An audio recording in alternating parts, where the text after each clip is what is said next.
Measurements including turbidity, chlorophyll, and dissolved oxygen were taken from the Patapsco River, all of which are important characteristics in determining the health of a body of water. Turbidity can be described as a measure of the cloudiness of water. Chlorophyll is the amount of algae present, and dissolved oxygen is the amount of oxygen molecules that have been dissolved into the water.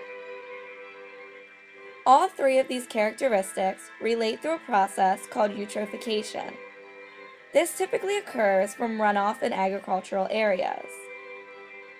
When sources such as inorganic fertilizers run off, they result in an excess of nitrates and phosphates. These sediments and nutrients become suspended in the water, blocking out sunlight to the submerged aquatic vegetation below the surface. However, they provide nutrients to algae, which can now flourish and bloom on the water's surface.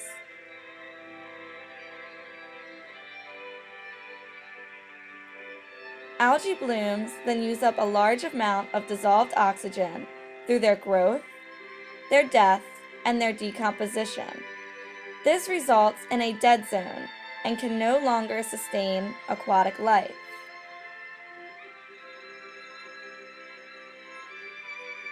So how can we fix this problem?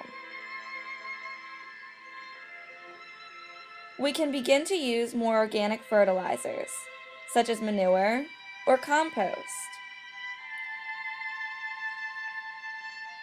We can also reduce our consumption, reuse what we have, and recycle our waste.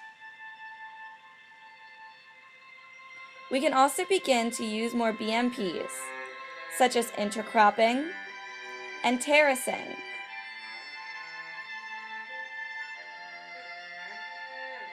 But the most important thing we can do is think before we act.